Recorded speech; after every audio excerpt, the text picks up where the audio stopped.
ഇപ്പോൾ വരുന്ന വാർത്ത ഷെഫീദ് റാവുത്തർ അറിയിക്കുന്നു, സമാധി സ്ഥലമായ ഈ കല്ലറ പൊളിച്ചു തുടങ്ങി എന്നാണ്.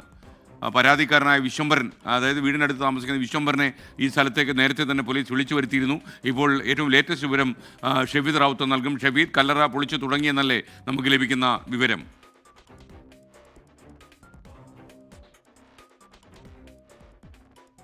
എത്തുന്നത് ഒരു 150 മീറ്റർ അകലെയാണ്. പക്ഷെ അപ്പോഴും നമുക്ക് ഇവിടെ നിന്ന് നമുക്കിപ്പോൾ അപ്ഡേറ്റ് ചെയ്യാൻ കഴിയുന്ന ഒരു വിവരം എന്ന് പറയുന്നത് ഈ കല്ലറ അത് പൊളിച്ചു തുടങ്ങിയിട്ടുണ്ട് എന്നുള്ളതാണ്. നമുക്കറിയാം ഒരാൾ അല്പസമയം മുൻപാണ് ഒരു ന്യൂസ് പേപ്പറിൽ പൊതിഞ്ഞ ഒരു കമ്പിപ്പാരയാണെന്ന് തോന്നുന്നു അതുമായി അകത്തേക്ക് പോയത്. ഇതിന് വലിയ പാടൊന്നുമില്ല സ്കെനി, ഇത് പൊളിക്കാൻ വലിയ പാടൊന്നുമില്ല എന്നുള്ളതാണ്. കാരണം ഒരൊറ്റ കോൺക്രീറ്റ് സ്ലാബ് മാത്രമാണ്. വേണമെങ്കിൽ ഒരൊറ്റ തട്ടിന്, ഒരു ചെറിയ തട്ടിന്, നമ്മൾ നാട്ടിൻപുറത്തെ ഭാഷയിൽ പറഞ്ഞ ഒരൊറ്റ തട്ടിന് അത് പൊളിക്കാൻ കഴിയും. ആ രീതിയിലുള്ള പൊളിക്കൽ അവിടെ തുടങ്ങിയിട്ടുണ്ട്. നേരത്തെ നമ്മൾ പറഞ്ഞത് ഈ സ്പോട്ട് ഓട്ടോപ്സി ഉൾപ്പെടെയുള്ള കാര്യങ്ങളിലേക്ക് പോലീസ് കടക്കുന്നില്ല, അത് ഉറപ്പായി. കാരണം അങ്ങനെ ഒരു നീക്കത്തിലേക്ക് കടന്നാൽ പിന്നീട് കോടതിയിൽ ഏതെങ്കിലും തരത്തിൽ പോലീസിന് പ്രശ്നം ഉണ്ടാകുമോ എന്നുള്ളതാണ്. അതുകൂടി പോലീസ് ഇപ്പോൾ മുന്നിൽ കണ്ടുകൊണ്ടാണ് ഈ ആംബുലൻസ് അങ്ങോട്ടേക്ക്. അപ്പോൾ ഇൻക്വസ്റ്റ് പൂർത്തിയാക്കി മൃതദേഹം തിരുവനന്തപുരം മെഡിക്കൽ കോളേജിലേക്കായിരിക്കും കൊണ്ടുപോകുക. അതിനുശേഷം ഇത് അടക്കുക അടക്കമുള്ള കാര്യങ്ങൾ അത് വളരെ പ്രധാനപ്പെട്ട ഒരു കാര്യമാണ്. കാരണം ഇത് തിരിച്ച്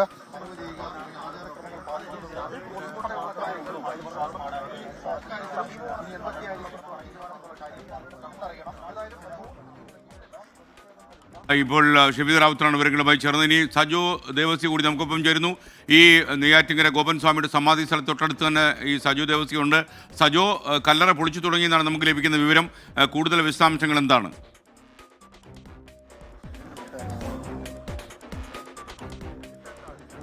അതായത് ഈ സമാധി സ്ഥലം അഥവാ കല്ലറ, സമാധി സ്ഥലം എന്ന് കുടുംബം അവകാശപ്പെടുന്ന ഈ കല്ലറയുടെ സ്ലാബ് പൊളിച്ചു തുടങ്ങിയിട്ടുണ്ട്. ഇപ്പോൾ ഈ ആംബുലൻസ് ഈ സ്ഥലത്തേക്ക്, അതായത് ഈ കല്ലറയുടെ തൊട്ടടുത്തേക്ക് ഈ ആംബുലൻസ് എത്തിച്ചിട്ടുണ്ട്. ഇനിയിപ്പോൾ ഇൻക്വസ്റ്റ് മാത്രം പൂർത്തീകരിക്കും. സ്പോട്ട് പോസ്റ്റ്മോർട്ടം അടക്കമുള്ള സാധാരണഗതിയിലുള്ള പരിശോധന അത് ഇവിടെ ഉണ്ടാകില്ല. പകരം ഇവിടെ നിന്ന് ഈ ബോഡി, അകത്തുനിന്ന് ബോഡിയാണ് കിട്ടുന്നതെങ്കിൽ, മൃതദേഹമാണ്, അങ്ങനെ ഗോപൻ സ്വാമിയുടെ മൃതദേഹം കല്ലറയ്ക്കകത്തുണ്ട് എന്നാണ് ഇപ്പോൾ നമ്മൾ പ്രതീക്ഷിക്കുന്നത്. പുറത്തേക്ക് എടുത്തതിന് ശേഷം അത് കവർ ചെയ്തതിനു ശേഷം ഈ ആംബുലൻസിൽ കയറ്റി മെഡിക്കൽ കോളേജ് മോർച്ചറിയിലേക്ക് കൊണ്ടുപോകുക എന്ന നിലയ്ക്കാണ് ഇപ്പോൾ ഒരു തീരുമാനമുള്ളത്. അത് ഏതെങ്കിലും തരത്തിൽ ഹൈക്കോടതിയുടെ നേരിട്ടുള്ള നിരീക്ഷണത്തിൽ തന്നെയാണ് ഇപ്പോഴുള്ള ഈ പരിശോധനകളെല്ലാം തന്നെ ഉള്ളത്. അതുകൊണ്ട് തന്നെ ഏതെങ്കിലും തരത്തിലുള്ളൊരു വീഴ്ച അക്കാര്യത്തിൽ ഉണ്ടാകരുതെന്ന് നിർബന്ധമുണ്ട്. പൊളിച്ചു തുടങ്ങിയിട്ടുണ്ട്. ഇനിയിപ്പോൾ അതിനുശേഷം മൃതദേഹം പുറത്തെടുക്കുക, തുടർന്ന് ആംബുലൻസിൽ കയറ്റി തിരുവനന്തപുരം മെഡിക്കൽ കോളേജ് മോർച്ചറിയിലേക്ക് കൊണ്ടുപോവുക. തുടർന്ന് ഓട്ടോപ്സി അടക്കമുള്ള മറ്റ് ശാസ്ത്രീയ പരിശോധനകൾ, പിന്നീട് ആന്തരിക അവയവങ്ങളുടെ സാമ്പിൾ ശേഖരിക്കണം, അത് രാസപരിശോധനയ്ക്ക് അയക്കണം. ഇതിന്റെ എല്ലാം റിപ്പോർട്ടുകളാണ്. എന്താണ് ഇതിൽ യഥാർത്ഥത്തിൽ സംഭവിച്ചത്, അതിന്റെ ദുരൂഹത എത്രത്തോളം ഉണ്ട്, എന്താണ് അതിന്റെ ക്രൈം എലമെന്റ് എന്നടക്കമുള്ള കാര്യങ്ങൾ, അത്തരം പരിശോധനകളുടെ ഫലം, ശാസ്ത്രീയ പരിശോധന ഫലം, ആ റിപ്പോർട്ടുകൾ പരിശോധിച്ചാൽ തന്നെ വ്യക്തത വരും. മറ്റ് സാഹചര്യങ്ങൾ, മൊഴികളടക്കം നേരത്തെ 2 തവണ, ആദ്യം പ്രാഥമിക മൊഴിയും പിന്നീട് നെയ്യാറ്റിങ്കര പോലീസ് സ്റ്റേഷനിൽ ഭാര്യ സുലോചനയും മക്കളായ രാജസേനനെയും സനന്ദനെയും, അതായത് ഗോപൻ സ്വാമിയുടെ ഭാര്യ സുലോചനയും മക്കളായ രാജസേനനെയും സനന്ദനെയും വിളിച്ചു വരുത്തി പിന്നീട് വിശദമായ മൊഴിയും രേഖപ്പെടുത്തിയതാണ്. അവർ പറഞ്ഞ മൊഴികളിൽ വലിയ തോതിലുള്ള വൈരുദ്ധ്യങ്ങളുണ്ട്. അവർ പറഞ്ഞത് പിതാവിന്റെ ആഗ്രഹം നിറവേറ്റാനായി അദ്ദേഹം ഈ ഒരു ദിനം തിരഞ്ഞെടുക്കുന്നു, ആ ദിനത്തിനൊരു ആചാരപരമായ പ്രത്യേകതയുണ്ട്. തുടർന്ന് അദ്ദേഹം മരുന്ന് കഴിക്കുന്നു. തുടർന്ന് നടന്ന് ഈ സ്ഥലത്ത് നേരത്തെ തന്നെ തയ്യാറാക്കിയിരുന്ന, അതായത് ഈ കല്ലറ അല്ലെങ്കിൽ ഋഷിപീഠം, പത്മപീഠം എന്നൊക്കെ വിളിക്കുന്ന ആ സമാധി സ്ഥലം നേരത്തെ ഗോപൻ സ്വാമി തന്നെ തയ്യാറാക്കാൻ നേതൃത്വം കൊടുത്തതാണ്. ആ സ്ഥലത്തേക്ക് അദ്ദേഹം തന്നെ നടന്നു പോകുന്നു. പിന്നീട് അവിടെ ഇരിക്കുന്നു. ആചാരപരമായ ചടങ്ങുകൾ മകൻ രാജസേനൻ പൂർത്തീകരിക്കുന്നു. പിന്നീട് സ്ലാബിട്ട് മൂടി സമാധിയായതിനു ശേഷം സനന്ദനെയും സമാധിയിലേക്ക് പോകുന്നു എന്ന ഘട്ടത്തിൽ മറ്റൊരു മകനെയും കൂടി വിളിച്ചു വരുത്തി അമ്മയോട് ഇത് അച്ഛന്റെ ആഗ്രഹമാണ്, സമാധി ഇരിക്കുക, അതിന്റെ ചടങ്ങുകളാണ് പൂർത്തീകരിക്കുന്നത് എന്ന് പറഞ്ഞു എന്ന് അമ്മയും മൊഴി കൊടുത്തതാണ്. അതിനുശേഷമാണ് പിന്നീട് പോസ്റ്റർ അടക്കം പുറത്തു പതിക്കുകയും ഒക്കെ ചെയ്ത് തുടർന്ന് വിവരം പുറത്തറിയുകയും അതിൽ ദുരൂഹതയും സംശയവും ഉണ്ടാവുകയും അതിന്റെ വിശ്വാസത്തിന്റെയും ആചാരത്തിന്റെയും വശത്തിനപ്പുറം അതിൽ ക്രൈം എലമെന്റ് ഉണ്ടോ എന്ന് സംശയം ഉണ്ടാവുകയും ചെയ്തത്. പിന്നീട് കോടതിയുടെ കൂടി ഇടപെടൽ വന്നതോടുകൂടി ഇക്കാര്യത്തിൽ വ്യക്തത വേണം, പരിശോധന വേണം, മരണ സർട്ടിഫിക്കറ്റ് ഉണ്ടോ, എന്താണ് യഥാർത്ഥത്തിൽ സംഭവിച്ചതെന്നെല്ലാമുള്ള ചോദ്യങ്ങൾക്ക് യഥാർത്ഥത്തിൽ കുടുംബത്തിന്റെ അഭിഭാഷകന് വ്യക്തമായ മറുപടി ഉണ്ടായിരുന്നില്ല.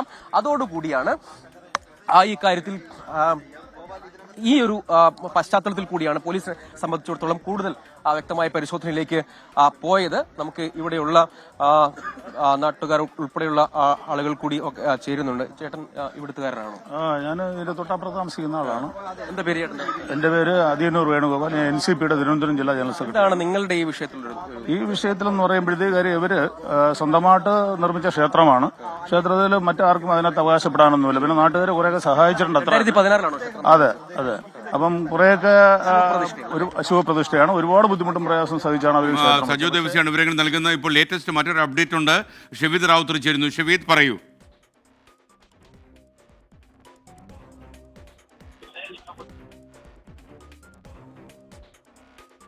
ഷെവീദ്, ഇപ്പോൾ നെയ്യാറ്റിൻകരയിലെ ഗോപൻ സ്വാമിയുടെ വിവാദ കല്ലറ പൊളിച്ചു തുടങ്ങിയെന്നാണ് നമ്മൾ മനസ്സിലാക്കുന്നത്. വലിയ അധ്വാനമൊന്നുമില്ലാതെ തന്നെ ഇത് പൊളിക്കാൻ കഴിയുന്ന കാര്യമേ ഉള്ളൂ. അതിനിടയ്ക്ക് ടി എസ് സുനിൽ, നമ്മുടെ പ്രേക്ഷകൻ പറയാണ്, ഭാവിയിൽ ടൂറിസത്തിന് ഇവിടെ സാധ്യതയുണ്ട്. Don't take law in your hand. കല്ലറയിൽ മൃതദേഹം കണ്ടെത്തി എന്ന വാർത്ത വരുന്നു. ഗോപൻ സ്വാമിയുടെ മൃതദേഹം കല്ലറയിൽ ഉണ്ടായിരുന്നു. ചില ആളുകളൊക്കെ സംശയം പറയുന്നുണ്ടായിരുന്നു. അതുപോലെ തന്നെ അദ്ദേഹം സ്വർഗം പൂകി എന്നൊക്കെ തന്നെ രീതിയിൽ വാർത്തകൾ പരത്താൻ ഈ ചില ശക്തികൾ നെയ്യാറ്റിൻകരയിൽ ശ്രമിച്ചിരുന്നു. എന്നാൽ കല്ലറയിൽ ഗോപൻ സ്വാമി ഉണ്ട്, അദ്ദേഹത്തിൻ്റെ മൃതദേഹം അവിടെ കണ്ടെത്തിയെന്നാണ് ഇപ്പോൾ ലഭിക്കുന്ന വിവരം. ഷെവീദ് റാവുത്തർ ലേറ്റസ്റ്റ് വിവരങ്ങളുമായി അപ്ഡേറ്റ് ചെയ്യുന്നു. ഗോപൻ സ്വാമിയുടെ മൃതദേഹം കണ്ടെത്തിയെന്നുള്ള വിവരം നമുക്ക് ആധികാരികമായി പ്രേക്ഷകരെ അറിയിക്കാൻ കഴിയുമോ ഷെവീദ്?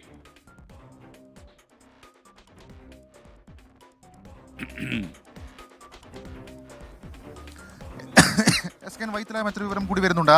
ഈ ഗോപൻ സ്വാമിയുടെ സമാധിയിൽ മൃതദേഹം അത് പൊളിച്ച് സമാധി പീഠം അത് പൊളിച്ച് ഏതാണ്ട് കഴിഞ്ഞിരിക്കുന്നു എന്നുള്ളതാണ് നമുക്ക് മനസ്സിലാക്കാൻ കഴിയുന്ന വിവരം. ഇതിനകത്ത് മൃതദേഹമുണ്ട് എന്നുള്ളൊരു കണ്ടെത്തൽ കൂടി പോലീസിന്റെ ഭാഗത്ത് നിന്ന് വരുന്നുണ്ട്. ഇരിക്കുന്ന തരത്തിലാണ് മൃതദേഹം ഉള്ളത് എന്നുള്ളതാണ് ഏറ്റവും സുപ്രധാനമായിട്ടുള്ള വിവരം. ഏതായാലും പോലീസിനെ സംബന്ധിച്ച് ആദ്യ തലവേദന, അല്ലെങ്കിൽ അവർ അന്വേഷണത്തിന്റെ ആദ്യ ഘട്ടം അത് കഴിഞ്ഞിരിക്കുന്നു. അതായത് ആ മൃതദേഹം കണ്ടെത്തിയതോടുകൂടി ഇക്കാര്യത്തിൽ മിസ്സിംഗ് കേസ് എന്നുള്ളത് അവസാനിച്ചിരിക്കുന്നു. ഇനി മൃതദേഹം സംബന്ധിച്ച് അദ്ദേഹത്തിന്റെ മരണം, ഗോപൻ സ്വാമിയുടെ മരണം എങ്ങനെ സംഭവിച്ചു, അതിനെന്തെങ്കിലും ആസൂത്രണമുണ്ടോ, അതിൽ ചുരുളഴിയാൻ മറ്റെന്തെങ്കിലും ബാക്കിയുണ്ടോ എന്നടക്കമുള്ള കാര്യങ്ങളാണ് സ്കാൻ നമുക്കറിയേണ്ടത്. ഇപ്പോൾ നമുക്ക് നിലവിൽ അപ്ഡേറ്റ് ചെയ്യാൻ കഴിയുന്ന ഒരു പുതിയ ഏറ്റവും പ്രധാനപ്പെട്ട വിവരം, കല്ലറയിൽ മൃതദേഹം കണ്ടെത്തി എന്നുള്ളതാണ്. അതായത് അദ്ദേഹത്തിന്റെ വീടിന്, ആശ്രമം എന്നവർ വിളിക്കുന്ന ആ വീടിന്റെ നേരെ എതിർവശത്തുള്ള ആ സമാധി പീഠം, 5 വർഷം മുൻപ് സമാധി പീഠം ഒരുക്കിയത് ഗോപൻ സ്വാമി തന്നെയാണെന്ന് മക്കൾ പറയുന്ന ആ പീഠത്തിനുള്ളിൽ ഇരിക്കുന്ന തരത്തിൽ ഗോപൻ സ്വാമിയുടെ മൃതദേഹം കണ്ടെത്തി എന്നുള്ളതാണ് പോലീസ് ഇപ്പോൾ നമുക്ക് നൽകുന്ന വിവരം. സുപ്രധാനമായിട്ടുള്ള ഒരു വിവരമാണ്. അല്പസമയം മുൻപാണ്, ഞാൻ മുൻപ് സൂചിപ്പിച്ചിട്ടുള്ള സ്കാൻ, ഒരൊറ്റ തട്ടിൽ പൊളിയുന്ന സ്ലാബാണ്. ആ സ്ലാബ് പോലീസ് പൊളിച്ചിരിക്കുന്നു.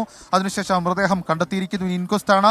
ഇൻക്വസ്റ്റും വളരെ പെട്ടെന്ന് പൂർത്തിയാക്കി മൃതദേഹം മെഡിക്കൽ കോളേജിലേക്ക് കൊണ്ടുപോകാനുള്ള ആംബുലൻസും റെഡിയാണ്. പോസ്റ്റ്മോർട്ടം അത് നടത്തണം. പോസ്റ്റ്മോർട്ടത്തിൽ കണ്ടെത്തുന്ന എന്താണോ അതായിരിക്കും ഈ വിഷയത്തിൽ നിർണായകമായി മാറാൻ പോവുക. കഴിഞ്ഞ വ്യാഴാഴ്ച ആരംഭിച്ച ദുരൂഹത, ശേഷമുണ്ടായ വിശ്വാസ പ്രശ്നം, അത് കോടതി കയറുന്നു.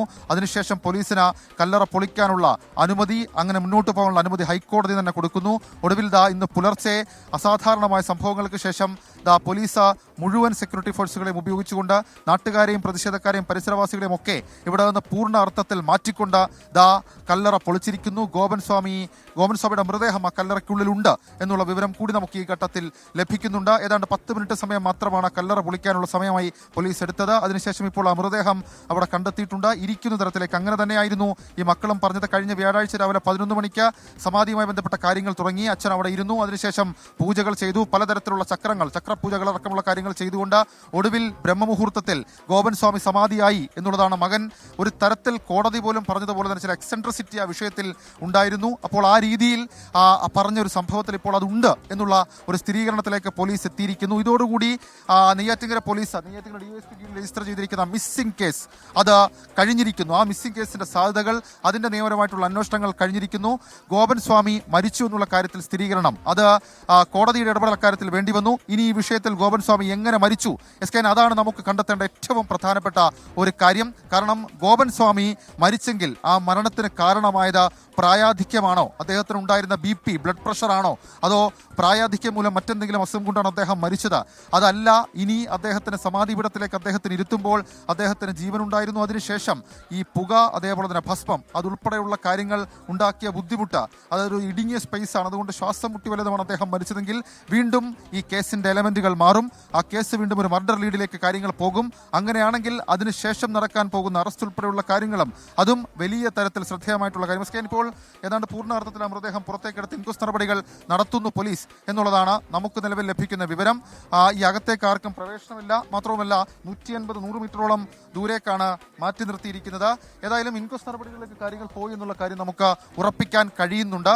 വലിയ ദുരൂഹതകൾ, അതേപോലെ തന്നെ വലിയ സംഭവ വികാസങ്ങൾ അതുമായി ബന്ധപ്പെട്ടുണ്ടായി. ഇന്നലെ അടക്കം ഹൈക്കോടതി അവരുടെ ഹർജി, അതായത് ഈ ഗോപൻ സ്വാമിയുടെ ഭാര്യ സുലോചനയുടെ ഹർജിയിൽ അന്വേഷണം നിർത്തിവെക്കാനോ തടഞ്ഞുവെക്കാനോ കഴിയില്ല എന്ന് പറഞ്ഞതോടുകൂടി ആ മകൻ നൽകിയ ബൈറ്റ് ഉൾപ്പെടെ നമ്മൾ